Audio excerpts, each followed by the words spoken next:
afternoon, good evening, everybody. Happy expiration. We are in July. Year is moving. We are already halfway through the year. Looking at the back nine, as they say. Thomas, how are you? Thank you for being here again this month. Yeah, I'm good. I'm good. Yeah, I mean, more than halfway. It's already, midway through July, so we're on the tail end. We're on the downhill. That's true. That's true. I've been seeing the memes on the IG, on the gram, where I think it was, I guess it would have been like right at the end of June. You're now closer to 2050 than you are to 20 to Yeah, 2000. yeah. I saw those, and that was like, oh, that's something. I just, whatever. It is what it is. That's how time works. Keeps going forward, I suppose. But yeah. I saw that, and I was like, oh man, that was. Ugh. I remember. So that I saw that, and then I thought back, oh man, what was the year? What was I doing in the year 2000? Like what was going on? And I was in What was fifth your grade. prepubescent ass doing in the year 2000? Yeah, I was in fifth grade. Yeah, and thinking about all the fifth grade pop culture things that were going on, like who let the dogs out, and I don't know what else was going on too. The Subway series was a big deal. The New York Mets, New York Yankees The Subway 2000 series in Subway 2000 was series was a big deal. You're right. I that saw was a big something deal. else about that, and they had In Sync doing the national Mhm. anthem Yeah, that yeah, year. It yeah. was like an Yeah, anniversary so meme. yeah, right. So when they did that, NSYNC was um, starting, and they got booed, right? But then by the end of their performance, everybody's like, "Oh, holy crap, these guys are actually really good!" like, like if you listen to the actual These guys, performance, these you guys are actually going hear the crowd someplace. turning. It's like you actually like I'm like the boos started to muffle off, and then it was like, oh, holy crap. That kind of got silent, and then it like really picked up, like, oh wow, these guys are really good, and like they're actually really talented. They. Go So, figure. but Those yeah, guys, yeah, that was a thing. those guys, I they really remember had potential. I remember in 2000 that so obviously middle school, so middle school dances were a big thing, right? And so I remember there was the Saint Stan's dance was on a Friday night. So then somebody got a TV to turn on the game at the Saint Stan's dance. So every middle school boy was around that TV watching the New York Yankees, New York Mets, World Series game, and all the girls just out there dancing. And I remember like kind of just like looking at the two sides and like, oh wow, that's yeah, how about that? It's pretty middle school. I So remember that because I think I was also at that when we were kids, you might and have I'll been out say there. Yeah, this, I was out there dancing with the girls. well, Just saying. likely story. That's the But, story. I'm but yeah, I, I, sticking remember, to it. I distinctly remember that. Though, like, I was like, oh, that's a thing. Yeah, but yeah, 2000 though. Yeah, that's a big. Yeah, that was a long time ago. Mhm. I More than like a lot of 25 that years ago. stuff. A lot of that stuff is good.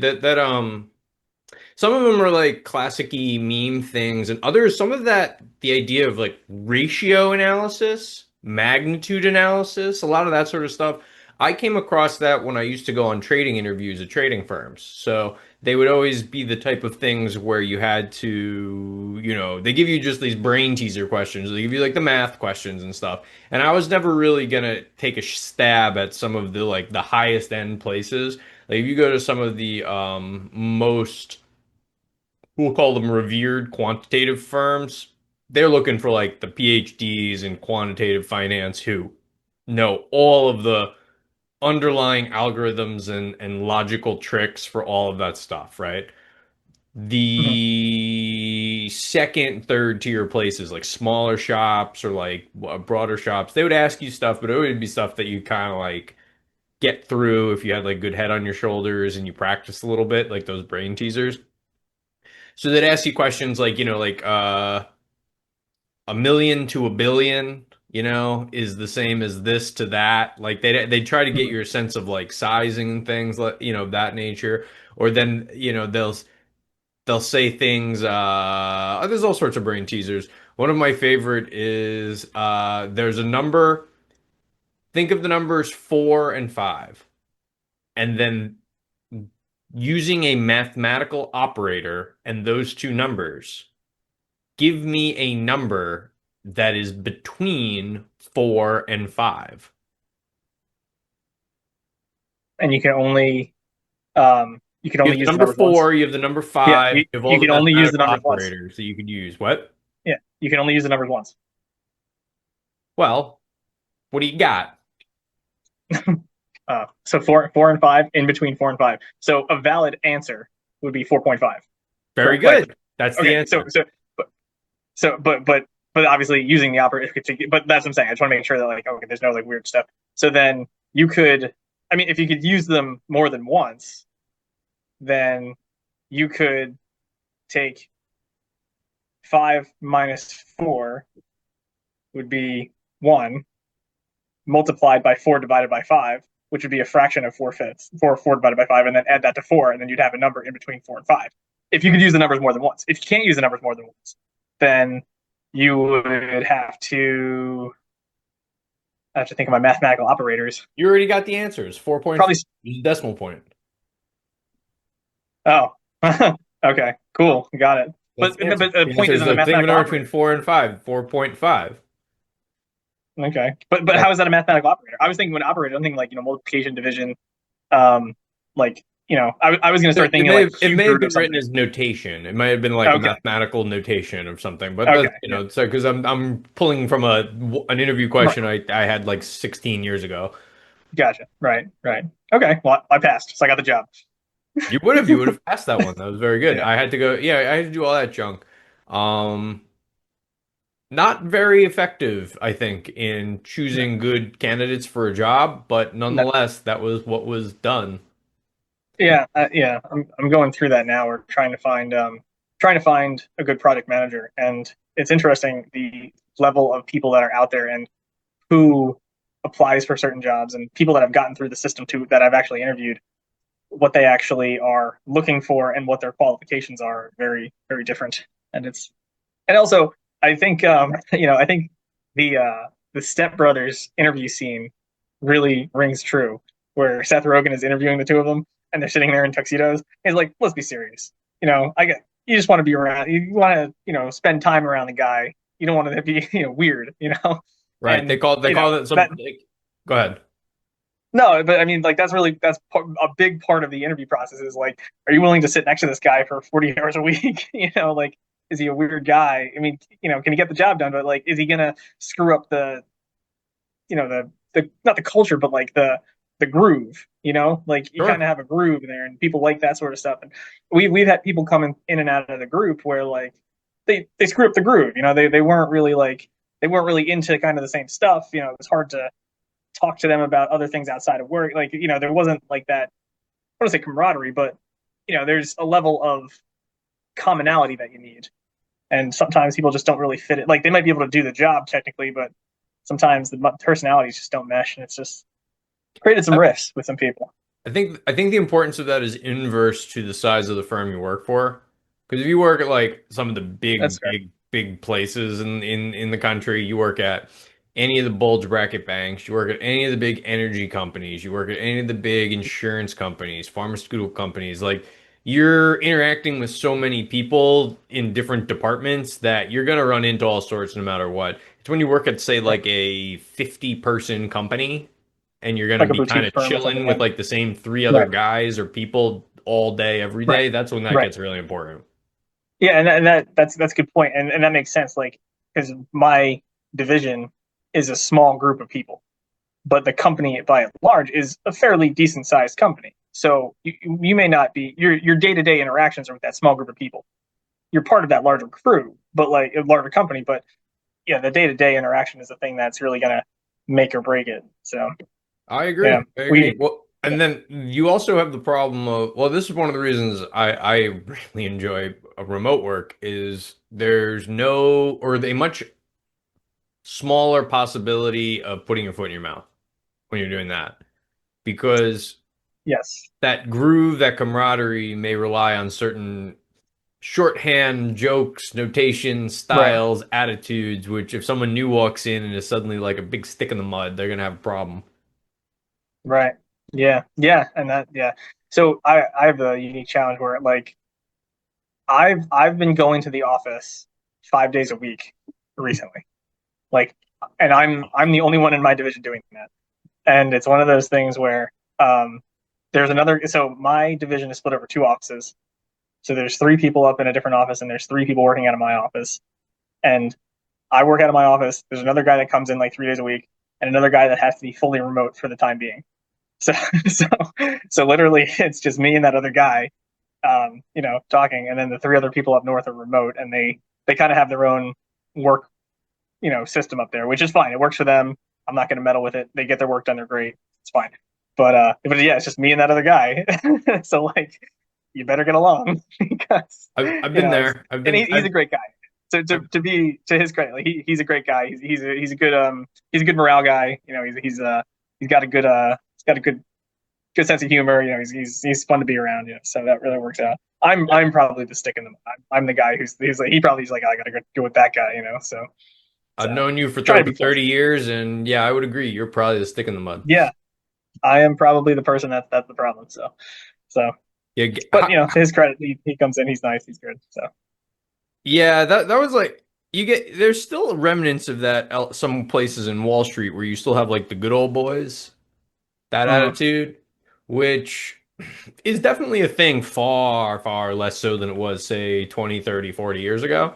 But it's right, still a thing. And I think a lot of it is just that it's like boils down to the technology of it. I mean, like the nature of a lot of jobs now are so just like white collar and just kind of sitting at a computer that you don't you're going to get a lot of other types of people drifting into things that in a world where like in a universe where the trading floor was like a physical place, like it was very helpful to hire like a big strapping ex-athlete, you know what I mean? right, Like when you right. were like when there was Yeah, literally open outcry trading, you needed that. And so that and there was like physical like rationale behind that. That doesn't exist hmm anymore. So now you can get like, a 98 pound little like Asian lady yeah, doing stuff that's yeah, gonna make just yeah, as much, if not more money for the company. So they're like, well, welcome right, aboard, yeah, lady. We're all gonna start having, yeah. The at the metrics end have of the day, it's changed, about the money. right? Like, yeah, I mean, there's I would imagine in 1980 there weren't many people in wheelchairs on the trading floor. Yeah, No, I no, would think there that's what I'm ADA saying. wasn't really a You know, thing. Yeah. Right, and that's what I'm saying. So yeah, it was very much there was a an unspoken gatekeeping to that kind of thing. And said like an ex-athlete, there when physical trading was on there, you had to be standing and doing stuff for however many hours a day, which You had is to be physically vocal. demanding. You had to be able. Yeah. There's a good story about so this is still we're talking about like the old days where you actually had the physical trading floor. There was a great story about a there was like one woman. I'm trying to remember which pit it was. Oh man, I can't think of it now. It was I'm pretty sure it was a metals market, like gold or silver, but there was one woman in the entire pit who did trading, and she actually had a significant advantage in some respects because her voice was naturally at a different pitch.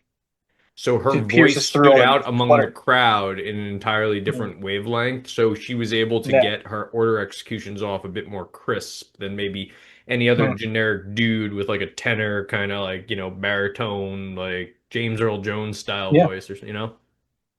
Yeah, it makes sense. Yeah. Yeah, I mean, and that's at the time, that's a, you know, key physical characteristic. And like that job, although it's a mental job, there's a physical component to it that, you know, had to happen. So that was good. Good for them, whoever, did that. Yeah, as far as I know, she did quite well. But that was a Yeah. generation ago. That was almost 2 generations ago now when that was happening. These days, again, that doesn't really, matter. Yeah. Executions and all, it's all electronic. It's all just your ability to handle it. It's going to all drift into like AI executions and auto quoting anyway, where it hasn't already and hasn't been that way for like 10 years already. You know, Right. the hiring thing is 50% of the equation, and I know you wouldn't have seen this little news story floating about this past month, but the leaving of firms is becoming ironically a big problem. People are getting, for lack of a better phrase, offended when people are leaving companies. So Mm. the big news that was circulating and a lot of people were making fun of. What Goldman did was they implemented a loyalty policy for their junior and mid-level bankers, where every 3 months they basically had to sign a paper that said that they were planning to continue working at Goldman Sachs.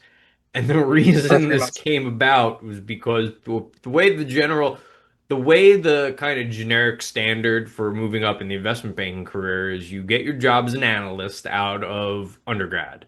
And then you do that for 18 to 24 months. And then the expectation is basically that you're going to leave. The expectation is you're going to leave to go to grad school, get your MBA or in something else, if maybe like a master of science, some sort of finance field. And then you can go back again as like a senior associate and you eventually continue your career. Well, what happens is a lot of the people who the game, it's kind of like in baseball when you have the Moneyball thought process of the smaller companies are going to, or the smaller baseball teams are going to recruit from the big to the big ones, right? Right. Like in Moneyball, the A's only had a small payroll, so whenever they got their free agents up, they would lose them all because they would get paid money to go to the big teams. That was the premise. Right. In banking, Yep. it's a lot of times the opposite. So what happens is a lot of people need to go to big places first, and they learn the ropes. They learn like the Right. basics of how to navigate. They know how to do their Excel modeling. They know how to, put together their prospectus and stuff like that. What would end up happening is they'd get a job offer from a much smaller boutique firm who is able to do fewer deals, but they were more lucrative deals. So, like, you've got places like Apollo Global Management, and there's like, a laundry list of them. So, for reasons, for whatever, essentially what was happening is that these boutique firms were giving people offers that would take effect like 2 to 3 years in advance. So the premise would Mm. be that you'd go get your job at, say, Goldman, and then Goldman would teach you how to do the work for 2 years and put in all like the elbow grease of it, and then you would leave to take that new job at like a higher pay. And so they were basically subsidizing the trainings of all of these like high-end investment bankers. So a lot of them got tired of it. JP Morgan was another one. Like, they got tired of it. And they've basically started to put strict policies in place about you being not able to take other job off. Like if they find out you have another job offer in hand, you immediately get fired from your current job. That's basically what happens. Yeah. Well, I mean, that's whatever. I mean, yeah, that's the thing that happens, I suppose. I mean, I don't know, but I can definitely understand the taking it personally, though. Like, I know when a lot of people left, I was like, oh, this stinks. Like it hurt. It hurt. It was like, oh, this is gonna I be never take it not personally. not from not that I was taking it personally, but I just knew how the difficulty level of my job was going to increase, and I was very mad about that Oh, well, that's more work. because That's a different thing. yeah, There's a difference yeah, between that like was yeah, them not backfilling a role or you suddenly getting slopped yeah, on with a bunch of other work. I yeah. never once was offended by someone leaving a job. I expect it because I've No, been. I wasn't. I wasn't offended by. I wasn't like personally offended by it. I wish them all the best, and I hope that, they have to do whatever's best for them. But man, it it still didn't take the sting out of how much it was going to suck like, when they left. Like, oh, it It sucked. does sometimes. Yeah, It does. And then yeah. that's like how you a lot of places that's how opportunity arises though. I mean, somebody Well, that's leaves. exactly how it happened. It's like whenever it's like, oh, my manager is leaving. Now I'm the manager, and it's like that That's type of thing. exactly what happened. That's exactly what happened. I'm the Yeah. manager. I'm the boss. I'm the boss. I King should of the get a castle. brief. King of the I'm castle. gonna sit in my desk tomorrow. Yeah. So, but I but try to that's avoid that. interesting about. So what, saying King of the Castle, sitting in your chair and going King of the No, Castle, I try to do that avoid all the that. time. I just sit around Yeah, myself as yeah, being. No, I'm saying I don't yep. generally aspire to like manage a bunch of people. Mm. Like I have very little Yeah, ambition. it's difficult. I have very little ambition. I mean, I coordinate a lot of stuff now, but I don't really have like a team of like four dudes under me. Like I don't really have that, Right, and I have zero right. ambition to get that. That feels like Yeah, if you told me that I had to become like say like an executive vice president and like handle like a big department of like 300-400 people, I'd be like, what did I ever do to you? That sounds awful. I don't want to do that at all. yeah, yeah. That does. Yeah, and that seems to be the. It seems to be like a growing, I guess, consensus of people that that's not something that people want to get into because it's a lot of seemingly unnecessary stress, and it's harder and harder and harder to find people that are willing to step into those roles. Um, so I've been told, and Cool. that's the and yeah, one of the guys that I work with, one of the project managers that I have, he was in that role and he stepped down because he was like, no, this isn't really working for him, and I completely understand that. And so people that I've been interviewing, it's been yeah, it's been some of that, and then some people who are aspiring to get to those roles who just and it's a nightmare. It's challenging finding quality talent out there. There's a lot of people that like kind of want to move, but the people that want to move are people that are moving around all the time and don't really have what you need. So yeah, Yeah, it's very hard. I think one of the major factors is I think that I'm trying to articulate it. There's a growing group of people who don't believe the narrative that moving up through corporate America is the right way to like go about your career, you know what I mean? Because I right, believe a lot more people have seen enough mass layoffs or bankruptcies where they don't trust that all of this extra effort that they're putting in towards doing it and all of the like, oh, right, I gotta stay late, I gotta do this, right, do that. right. They're like, why? Like, tell me the why. Well, Because they yeah, don't they don't believe see that there'll be they a don't see the return. loyalty I going. think that's a growing Yeah, they don't co-op. see a two-way street on. Right, a two-way Yeah. street is not there. Like they'll put in say 10 years of all that extra effort or whatever, and then all of a sudden they're just another number and they're going to get cut. Like why Like, it'd be why am different I if it was like okay, well, we recognize that and we'll try to spare you. It's like all right, well, spare you for what? the employment agreement when you get certain levels changes. There's all sorts Hmm. of vesting rules for things like either your bonus or possibly equity shares, and this is when you go to some place. Yep. And that helps because at least kind of gives you a sense of like you can only be fired for cause type of deal, you know? Like that Yeah. does help. Like you're but it really means nothing. Like they'll still figure out a way to get rid of you if they want to.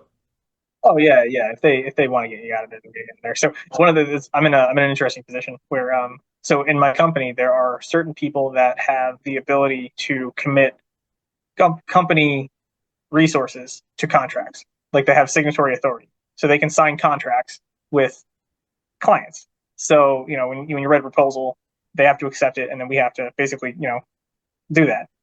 I don't have that ability, so I can't sign contracts. I'm writing a bunch of contracts, but I don't get to sign them.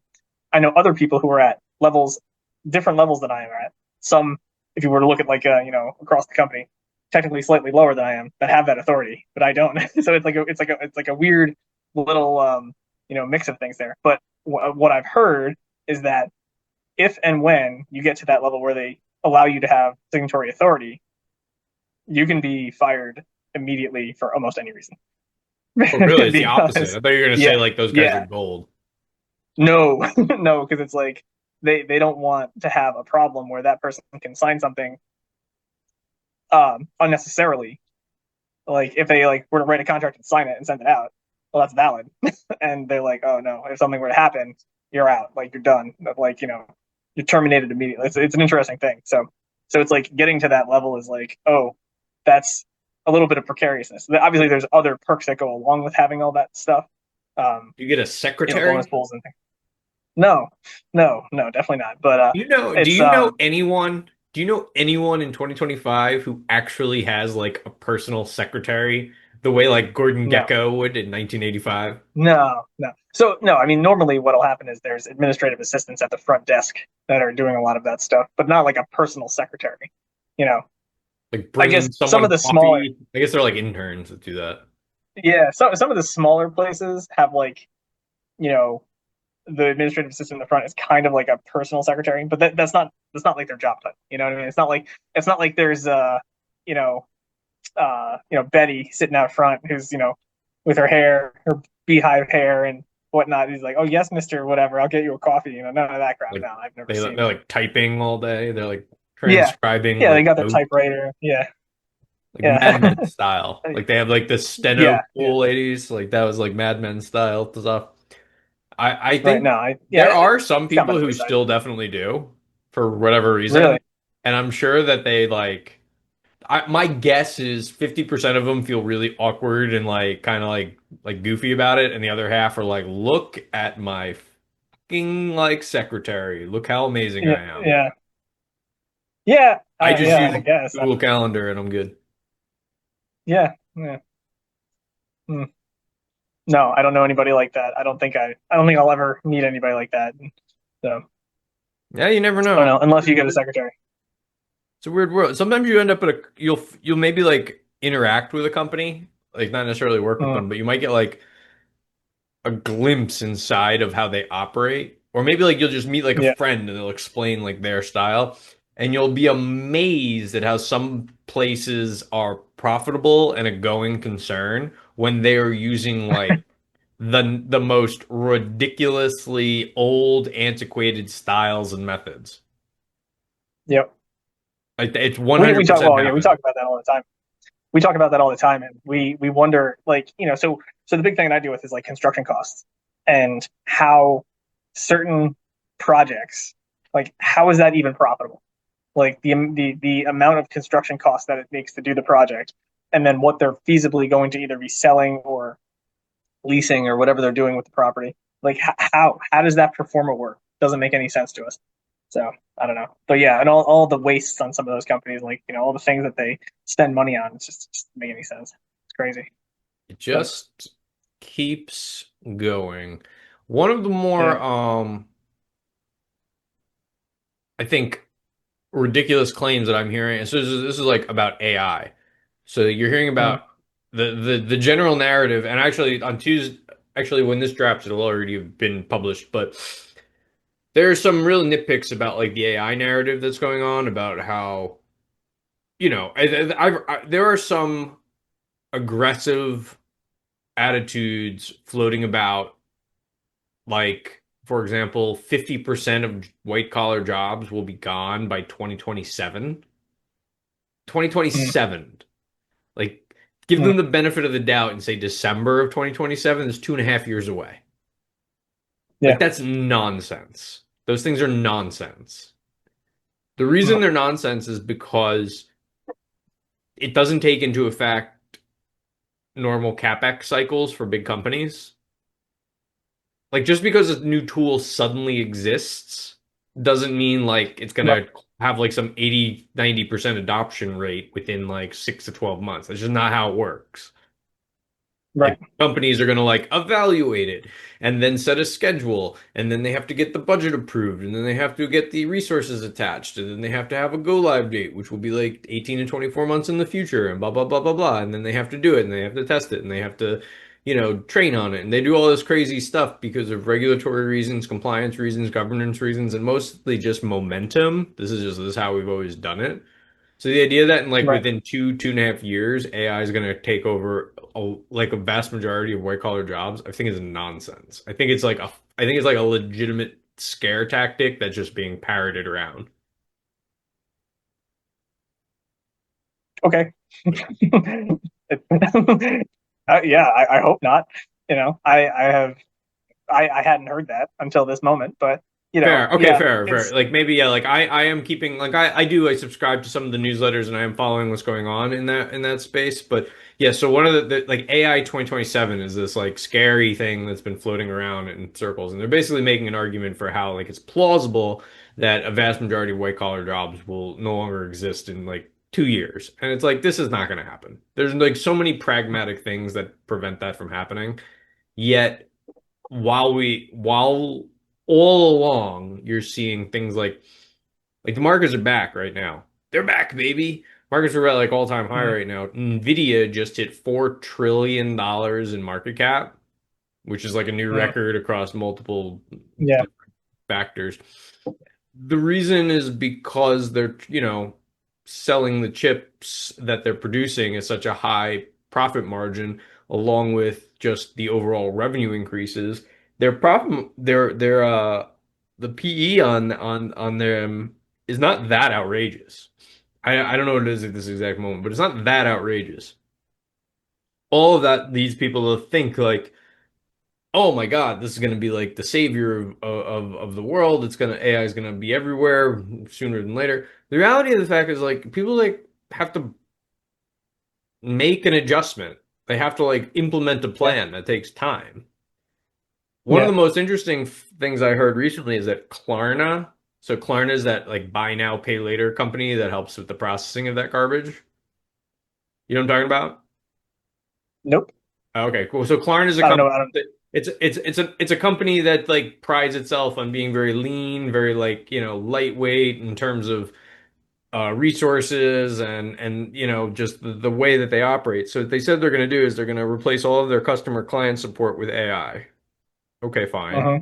So then they did that, and then a couple months go by, and they realize that the AI really isn't up to snuff to handle stuff.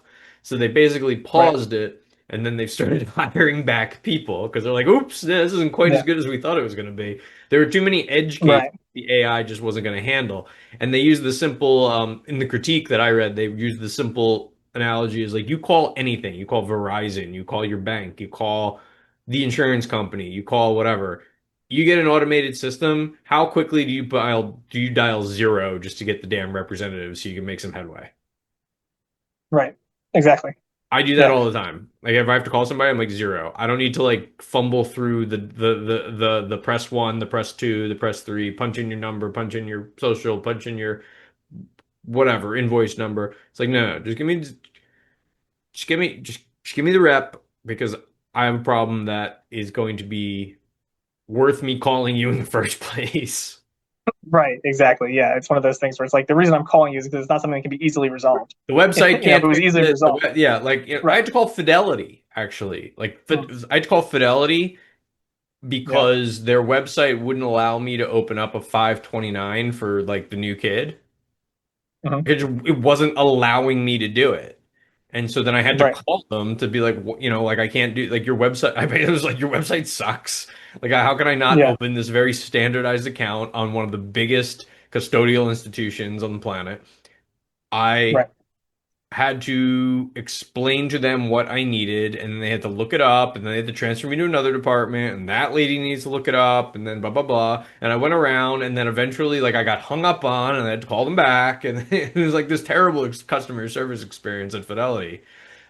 So eventually it got resolved, and the answer was that one of my other accounts was earmarked in a way that it shouldn't have been, which would have prevented the duplication or some nonsense like that. There was some very technical little like checkbox they had to fix. But it got done, but I wasn't gonna like I couldn't do it with the automated system, right? Right. It would have just taken me around in circles. Right. So like And I that's did, but that. Yeah. I That just happens wanted all to the get time. it done, and it was like I was Right. surprised at how irritating it actually ended up being to get something so straightforward set up because you'd think it's like I'm trying to give you money. You're Yeah. Seriously. like Yeah. let me give you money. Yeah. Yeah. Let me give you my money. And no, no, we don't want it. We have enough. We're good. Yeah. Yeah, who needs more money? Yeah. So anyway, the moral of that story is that yeah, like the all the AI nonsense. Like AI is real for sure. It's going to be Yeah. trickling into a lot of places. Some of the most optimistic slash scary stories that are being pumped out in the interwebs. A lot of that's nonsense, and you got to use common sense and see where you actually stand. Yeah. It's good. It's, I think the biggest thing that's going to be, I mean, there's going to be a lot of problems, but I think one of the things that I'm interested to see what happens is the entertainment industry with AI. I think like the creative aspect of things, like AI putting together like novels or sitcoms or things like that. Like I don't know if you remember a while back when I don't know AI was like first kind of getting its legs. Somebody created Forever Seinfeld. Did you ever see that? What is So it? what it was is it was like it was I think it was called like Forever Seinfeld or whatever. And what it was is it was like an AI bot that had like a crappy like automation and like picture thing. So you what's the I'm not sure what the type of animation is, but you know the Money for Nothing video with Dire Straits. You know in the beginning like the how like the computer graphic or the guys like in the virtual sphere, like it was all animation like that, and it was just AI running a continuous episode of new Seinfeld material. So it Okay. was like, it was like, yeah, it was like Jerry, it would just come up with scenarios and then the episode would be progressing and then more things would happen and more things would happen. And it would just, it would just forever go on forever. And it went on for like years. Hmm. And it'll be interesting to see like what happens with that kind of stuff. And so I was listening to some podcasts and they were saying like, yeah, so, like writers were messing around with AI and like they were messing around with it and they wrote like a season of like a new show and the writers were reading it. It was like this isn't bad. They're like the writers are like, oh, this is actually pretty good. Like it's a pretty good show. Like AI created something that was plausible that could be produced, and it's like it's decent. And it'll be interesting to see like how many show like what'll be like the first big marquee TV show that's like AI written or something like something along those lines. Well, that's what the strike was all about. The strike had a lot of AI provision discussions Yeah, when the yeah, WGA was on strike. What was that, 2023? I want to say they went on yeah. I don't know. strike, and the new contract, they were really aiming to nip that in the bud and make sure that you couldn't do that because a lot Well, of the areas that it would hit first are in traditional forms. So mhm, procedurals are a good example. Like it can, like an AI could digest every single episode of Law and Order SVU, CSI, right, CSI Miami, NCIS, NCIS, whatever, New York, whatever. There's like was like they're like a dime a dozen. There's like 100 different procedurals. You go all the way back to like whatever, like the Rockford Files and stuff like that, and like what's the other one like I mean, there's a ton of them. You could do all of Monk. You could do all these other ones that are like all just right, procedurals yeah, in their own particular thing. Police procedurals, medical procedurals, all that stuff. That could start to punch out like AI could start to pump out pretty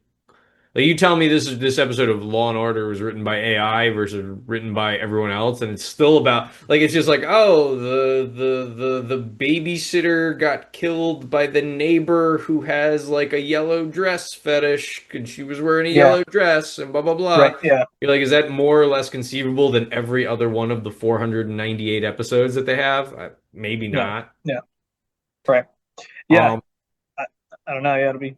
mm, Yeah, you're right. The procedural stuff would be good, but yeah, and then yeah, I think it'll be interesting to see like if I'm excited to see like if like an independent studio or something like or if somebody just starts producing it on like YouTube or something.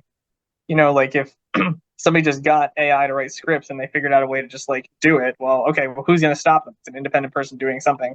And then how do they get credit for it? Then the next question is like, laws need to catch up to this stuff, hmm. right? At some point, that's going to be a big thing. And that I think is going to be a bigger challenge is, how do you enforce certain things? Especially with like the progression that videos and audio people like mimicking other people's voices, things like that. Like policing that is going to be really really hard, and I think that's going to be a big challenge.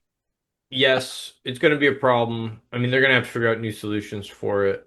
Yeah, When it I comes don't, to I don't know how you litigate that or how you. I don't even know, but hopefully somebody figures it out because it's going to happen way quicker than I think people are expecting. some of it's already starting to like sink in, and some of it I think like there's a lot of like one of the most it's good depending on the topic, it'll depend on what particular area is going to tackle it first. So Right, corporate law to do AI generated contracts. I would wager that's going to be latter in the legislative agenda because it's drier. It's a little right, less like dramatic, if you mhm, know, things like that. What's his name? Goldman CEO pointed out that they could do a prospectus in like 5 minutes with AI now, like for a new company that they want to take public. Whereas that used to take, a team of 4 or 5, like 2 to 3 weeks to put together. Because what they right. do is they put their entire archive of prospectuses, I don't know. Perspectives. Yeah, well, the papers what that they use. Anyway, they can put their entire archive of that into their and additionally everything that's ever been filed publicly at say like the SEC, and then they could have additional rules put in, and then it's just a matter of like, hey, a prompt to say, this is the company, this is their metrics, generate the documents, and they'll be done. It'll be done in like 5 minutes. So you're gonna have these basically legal Zoom versions of prospectus documents, and the killer, because so often changes aren't directly due to the technology, it's the enablement the technology gives. So the dirty secret investment banking, in my opinion, is that it does not require being like this mega genius person who graduated with top marks from an Ivy League school. There is a moat around the number of people who will be led into that industry, whereas they will only hire people like that because they want to keep a very tight number of people involved in it in the first place, to keep wages up, to keep the prestige up, to keep all that stuff up. So if Goldman suddenly said they're going to slash, say, 50, 75% of their investment banking, particularly their mid-level guys, their VPs, their senior associates who've been doing it for a couple of years, well, they are going to start attacking the pipeline of deal volume by all forming their own little firms using their own AI to do their own stuff. You know what I'm saying? Basically, Yeah, I I'm saying like guess. if Goldman has X amount of volume per year because they have 500 investment bankers and then they cleave 400 of them in one move, we'll get like of those 400, you're going to end up with like 20 new small boutique firms, like little piranhas chasing the shark, trying to get Mhm. like at that same volume. So Right. in the short run, they're going to think they have all these like efficiencies, but I would wager in like a longer run, they're actually creating more competitors for their own for like a limited amount of volume. I really think that's how something like that may play out, where it makes doing the work so much easier. Well, then it means everyone can do the work, and not, you lose the moat of competition by having that kick in. And so I think that over the longer term, with whatever the AI stuff is going to do for something like corporate law, you're going to end up with you're going to start to return to an enormous volume of small players because the work itself will become commoditized. Okay. So when do we let everybody know that this whole episode was done by AI? When do we let everybody know that? When do we let everybody know that? I'm sure there are. I'm sure there is like AI podcasts and stuff. Well, like I used when I put up clips, I use an AI tool, Opus Clips, to put up the clips. Well, there you And go. that like So it's all a automatically sham. slices and dices the hour plus video into a 30-second clip, and I can set the parameters. Do I want it 30 seconds, 60 seconds? What do I want the topics to be? What do I want it to look like, et cetera, et cetera. And like that makes it plausible, whereas 10 years ago, if you wanted to put stuff up on Instagram as clips, you really need like a dude to sit in there and do that all day as your job. Right. So that's like that's a good example of the technology isn't so much the technology itself, as the enablement. Like any Right. jackass with a webcam can have a podcast now, whereas 25 years ago you had to be like the biggest guy who was like an indie guy would have been Tom Green. Right. Like Tom Green Yeah. in 90 on public access, or Wayne's World was like public access like in the 90s. That was like how like if you think about it, like those guys were that was amazing that those two idiots in Wayne's World got their own show on public access. Like the amount of like initiative that actually would have taken in 1991 to do was something else. They needed like cameras and all that shit. Today, Mm. like, it's $50 and you download a program and you're good to go in like an hour. Well, yeah, and everybody has a camera in their pocket, that's of high quality that they can record things on. And every Tom, Dick, and Harry on the street is going up to somebody and asking them a stupid interview question. And it's yeah, it's that's all the feeds are now. It's unbelievable how many people can get certain opinions and voices out there. And man, so many assholes, so many jackasses, so many terrible things are out there. It's just terrible. Well, yeah, I mean that makes it for much noisier discourse for It is. certain, and Yeah. it makes for a lot of like things. There's a great thing of where Jesus Christ, what was it called? It wasn't called there's something called the Great Moderation in economics, but I'm talking about something else a little different in the same time period where it was with the advent of so like, if you go back to like say 1870s, right? You may have gotten one or two news stories from like say out of New York City that would travel and it would be in like the I don't know like the Tennessee Gazette or something whatever the hell it would Yeah, be. like the Missouri Sentinel. Yeah, it's like yeah, it makes its way because yeah, So generally speaking, some major news articles or news pieces of news, as best they could be transferred, would disseminate out across large areas for a lot of different people. Then once radio comes along, suddenly you end up with, and then later TV, you end up with this monoculture where like, hmm Walter Cronkite is giving the same piece of news to like the entire country every night. You know what I mean? right, So the right, narrative of the country started to shape in a way that was much more cohesive yep, generally. I mean, not right, everywhere. You get yeah, like Phoenix hippies in like the 20th century who like yeah, reject it, or you get some people who just said this is stupid, or you get people who are doing whatever. But by and large, like your average, like say middle class people would all be watching the same stuff and all roughly like understand stuff the right. same way.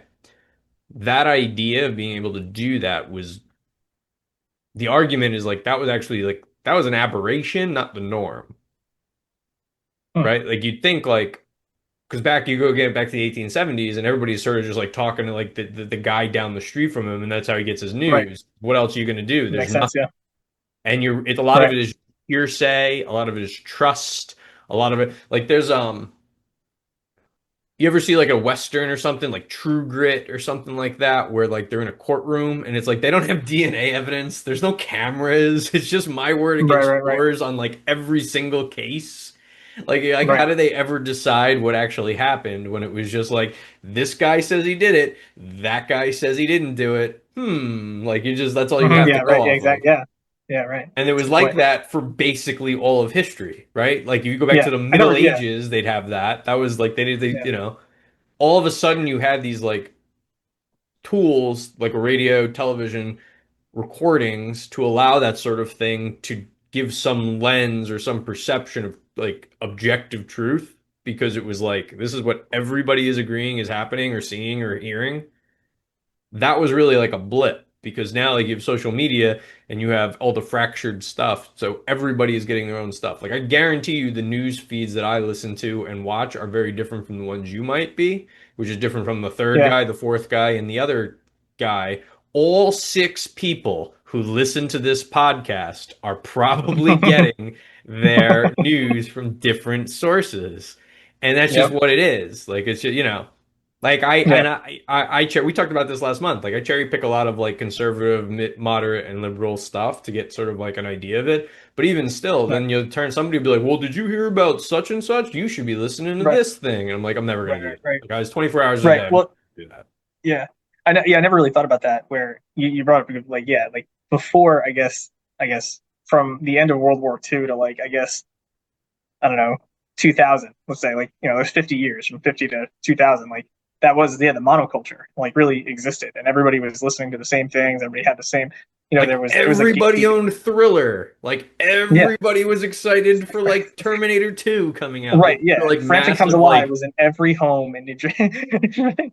Everybody had Frantic Comes Alive. Yeah, but yeah, you're right. But so like, and that's the thing. So from in our lifetime, that was the norm because we were born in the middle of that, and then now we're facing like the dissolution of the monoculture, which is a very weird thing. Because I was thinking about that. Like, I don't know what's cool.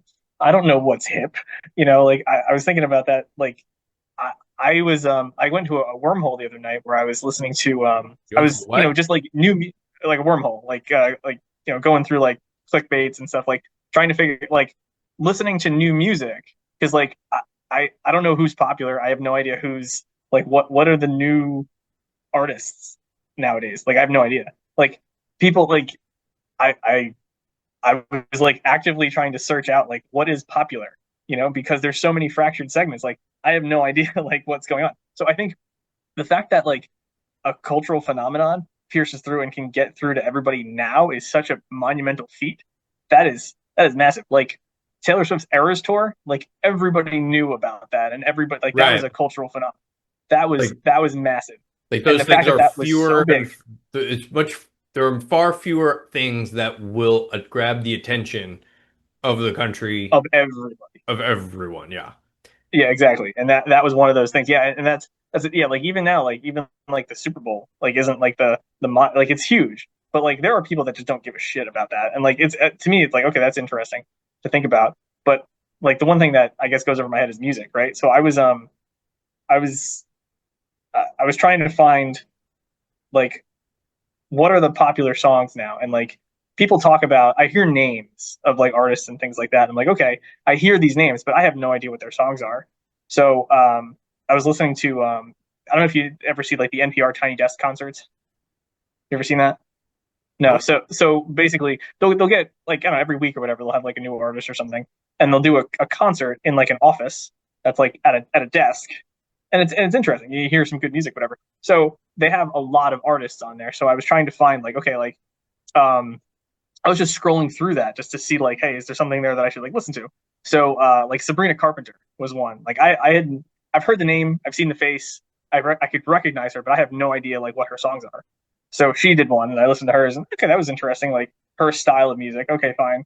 And then like Chapel Rowan, I don't even know if I'm saying that right, but like she sings Pink Pony Club and Hot to Go. Those are two songs. I don't know if you that seems to be going over your head. You might as well be making up But words. I don't know any of that stuff. well, yeah, but see that's what I'm saying. Like so, like I'm trying to stay not stay relevant, but at least understand like who who is popular right now and like what songs are what. And you know what really does a good job of like keeping some things in the front of like what's going on.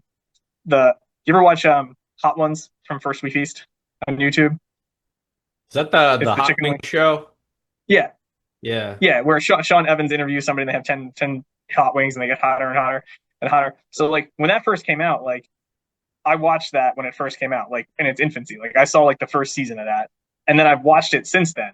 And that show has progressed and has done a very good job, in my opinion, of like highlighting who's popular, like who gets on that show. Because like people obviously they'll do the media tour and they'll get on there, but like when they're having a new album come out, like they'll have somebody who's pretty famous or they have a good like way of putting their finger on pop culture. So like they'll interview somebody and then you'll get to know them in the interview like okay yeah like I'll check out their album or whatever like that they do a good job of like oh like this Thursday they had I don't know who they had on there but it's one of those things where like oh they'll have an artist that either I haven't heard of or I don't know much about and it's like okay cool now I know who that person is and I can actually kind of stay somewhat informed as to what's going on in pop culture like I mean, that's my window into pop culture is the chicken wing show. that's fair. I mean, everybody needs their Yeah. thing. Yeah, music and pop culture is probably not the strongest example overall, particularly because there's always been difference. Like, like 40-year-olds thought Elvis was like way too sexy Mm. back in 1955. Like Yeah, that's but they always knew like Elvis there's a existed though. what? But they knew Right, Elvis but existed and so who he was. yeah, Yeah. they knew he existed because like, he went on whatever Ed Sullivan and what have you. The thing isn't so as important to me as like the mechanism to distribute it. It's like the enablement is what I was talking about. Like yeah, Right. you don't know these music things or people or trends, songs, etc. But like, are you really the target audience? Maybe not. You No, know, but it's still like nice to be, up on things, you sure, know? I guess I get it. Hmm. Yeah. Yeah, like oh, I mean, I don't know, like I try to at least understand or at least recognize names. Like, I don't know.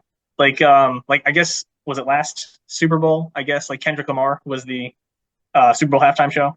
So Hmm. like the whole thing with Kendrick Lamar and Drake was a big deal. Like that was a whole like pop culture thing that was going on, which I'm Right. like, okay, you know. And the way that I learned about that was Tom Hanks asked his son Chet Hanks to explain it to him in a text message, and then so Chet Hanks wrote this text message, and he explained it very very well to Tom Hanks. And I read that and I was like, oh, that makes sense. Okay, I get it. God but bless yeah, Tom Hanks. yeah, right, yeah, American seriously. treasure. But yeah, but I don't know. That's I don't really know where we're going with this, but yeah, I'm trying to keep my I'm trying to figure out what's cool because But I am not cool. the thing is, to some extent, it's still about your age that plays a role. So, Yeah. like, I have a pretty decent understanding of the things that I would have grown up with and continued along with, like Hmm. the latest Marvel movie. The Marvel movies have been around since I was in No. college. They're coming up on 20 years old. Like Yeah. Star Wars is a brand, like the new things that comes out in Star Wars, like that's something I like and I'll keep up with it. My kids have no idea what they are because they missed the boat on it. Right. What are they gonna do? Right. Start with Iron Man 1 and watch like Right. Well, 40 yeah, like hours 30. of content? They're like Right. they missed the boat on It's it. just They yeah. like, you know. Yeah. Right. Exactly. But on the other hand, Yeah. if you think I didn't have a countdown in my house for Disney Channel presents Zombies 4: The Rise of Vampires, you got Mm, another thing nice. coming. We were watching, Yeah. we had our calendar marked when they were going to drop that new Zombies Disney Channel movie, and we watched Nice. that because Solid. that was like what we were in. That's our phase of life, you know? And don't get me started on Descendants 5 coming out next month or next Mm. year. That's going to be another We big one we're going to count down for. we we were just talking about movies coming out. Apparently, Toy Story 5 is coming out next year. Apparently, Toy Story 5 is supposed to come out. That's true. Yeah, I think Frozen 3 is slated to come out in 2027. Oh, I didn't hear Yeah, I about think that one. yeah. No, there's a couple big ones. But you know what we watched the other day? Watched The Little Giants. Little Giant's a great one. Yeah. So we were talking about Ed O'Neill and how he transitioned from Al Bundy to uh what's his Modern Family. What is his I Yay can't for remember. Modern Family. Yeah, we talked about that Jay from last Modern month. Family. Yeah. So he made a pit stop in Urbania. Danny O'Shea as as a fake reliving his Heisman football high school trophy days, as a coach, and now he moved on with his new wife. Uh, But yeah. So we watched that movie, and that was that. If you compared that movie to The Sandlot, there's a lot of similarities, and The Little Giants is not nearly as beloved as The Sandlot, which I get because The Sandlot is a little more iconic. But man, it was still pretty good. I have to say there were some pretty funny scenes in that still, and trying to explain to a 5-year-old some things was interesting. that was a good one. That was of the era when like kids on song it was like Bad News Bears suddenly was Yeah, like Bad News Bears yeah, does this, Bad News Bears does that. yeah. That one was solid. So there's two fun facts about that movie, or a couple fun facts about the Little Giants movie. So Junior, the quarterback of the Little Giants, his name is I think it's like Devin Sawa or whatever. He was Casper in the Casper movie when he turned to a boy. Oh yeah. Yeah. Yeah. We So watched that that was one. like a thing. It's another kids Yeah. movie. So and apparently like according to my wife and other women of that age, apparently he was like a heartthrob, back in the 90s. Devin Sawa was like, he was like the good looking guy that a lot of girls had crushes on, which was interesting. But then the second one of the second things is Spike in the Little Giants. That guy, he he grew up and he was in the movie Accepted as one of the with what's it? It's Justin not Emil Long. Hirsch, but it's Justin Long. Yeah. Um, he was one of it was somebody in that movie. Like he was like not a background character, but he had like some speaking lines. So he grew up to like actually have like a role in a somewhat popular movie, which I thought was interesting. And then yeah, there's a couple other people. Yeah. So I went into another deep dive on like movies from like the 90s and like who certain people are because we talked about the Ed O'Neill thing, which I thought was interesting. So in the spirit of movies that are coming out, I'm excited to watch Happy Gilmore 2 that comes out on Netflix. This I like am a not. couple of I think it's gonna be I am terrible. I have well, I don't very care if low it's gonna be terrible. expectations for it. I have very low expectations for it, but there's a couple things. One, I was playing in a golf outing and they were filming Happy Gilmore 2 at the golf outing that I was in. So they had like a massive scoreboard from like it had like the 2000 like 3 players championship. It had like Gilmore and like VJ Singh and like all these like names on there. So like I was taking pictures and stuff. So I got to play on like courses that they're gonna film. Like they were getting ready to film while we were playing on it. So there was like grandstands around the tee box and like that was pretty cool. That was pretty fun. So I'm excited to see the movie to see what I played on and how they use it in the movie, so I could see like what actually happened there. I thought that that'll be pretty cool. But then the second thing that I thought was interesting was I was thinking they were talking about the cast of Happy Gilmore 2, and some of the roles of people in the 90s. I'm like, oh, whatever happened to that person? So uh, Virginia Bennett, Is, the is PR. she's Claire from Modern Family. I did not know that until like Yeah, it clicked Julie until Bowen. she was doing an interview. I was like, holy cow! Like Yeah. that blew my mind. I was like, oh my god, that's who that is. Oh man! And then now I can't, now I can't, I can't not see that. I'm like, oh man, I just, I thought, I thought she was, I thought she was Sonya Blade from the Mortal Kombat movies. Isn't that Veronica Vaughn from Billy Yes, is Madison? that who? That's who I was thinking of. Yes. Okay. Yeah. Pretty So sure so Veronica Veronica Vaughn from Vaughn. Billy Madison played Sonya in the 90s Mortal Kombat movie. I think so. Yes, You have to double check that's me who. on. Yes. Yeah, I think yes, that's who. That's what I was getting confused. I was like that something wasn't sitting right. And I was like, okay, yeah. So now, yeah, figured that out. So apparently they brought Claire from Modern Family back as um, Virginia Bennett as the PR coordinator as like the love interest. So we'll see how that plays out. So, but yeah, I'm excited to watch it. So I'll it's gonna be watch it just terrible, but because I'm of excited to watch curiosity. it. I have very low expectations. I think it's going to be a Oh rehash of yeah, the first one. I think like they're going to do like beat for beat rehashes of it, and it's like basically no, gonna be like the same movie all over again with like maybe like slightly facelift on the jokes. yeah, but it's fine, fine. I don't, sometimes I need that comfort. I need that comfort food. I will watch it. I will. I enjoy. It's gonna be a one-off. It's not gonna be one you watch multiple times. It's gonna be the one-off thing that you watch, and it's like there's a couple other sequels like that where it's like, okay, you watched it once and that was it. You don't need to watch it again. But yeah, Some of them are very much like a money grab. Like Zoolander 2 was a money grab.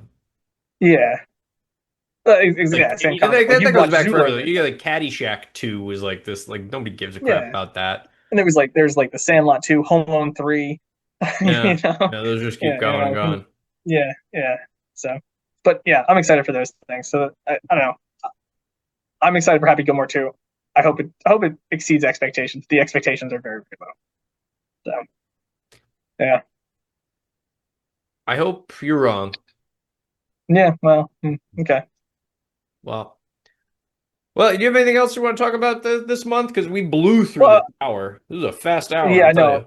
Well, yeah, yeah. I mean, with all that riveting AI talk that we had, I was going to ask how your Independence Day celebration was because it was on. That's what I was coming into to talk about, but apparently we're not going to talk about that because it was on My a Friday Independence this Day. year. Oh So yeah, that's it was July 4th. I had a very like child friendly July 4th. We did some water balloons. We were at the pool with some neighbors. We did a little nice, barbecuing. We were very traditional child friendly 4th of July. nice. Nothing Snakes too and sparklers. hmm? Snakes and sparklers. Yes, we did snakes and sparkle. My kids don't like fireworks at all. Oh, really? They don't care for the noise. They don't care for Oh, really? standing there waiting for them. They have no interest in it, and neither do we. So it's like it never even Mm, happens. Some of the neighbors will shoot stuff off, and it's just like, cool, we'll just wait this out until we can all go to mm. sleep.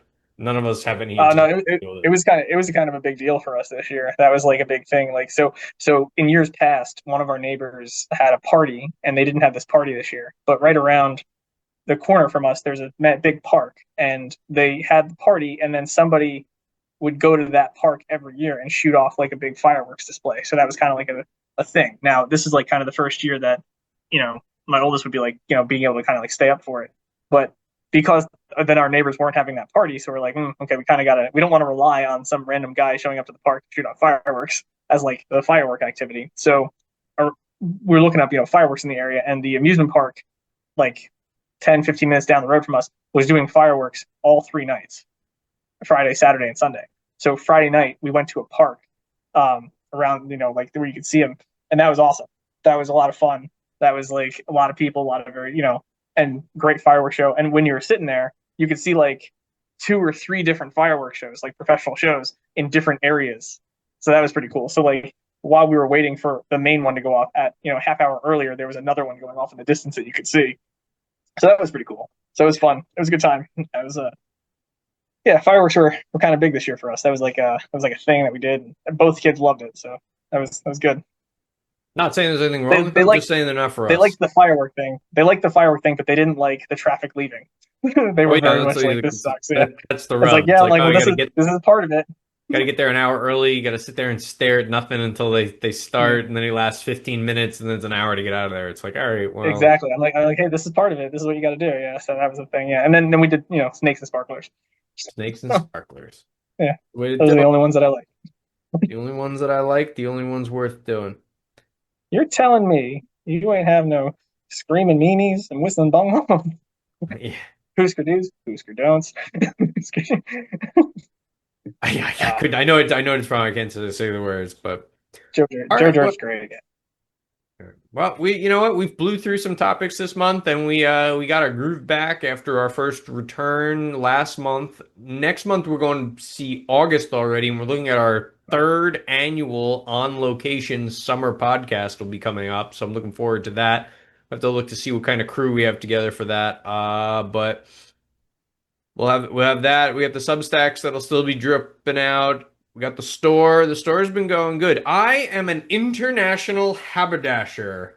I am an Italian clothing designer on par with Versace and Dolce Gabbana, etc.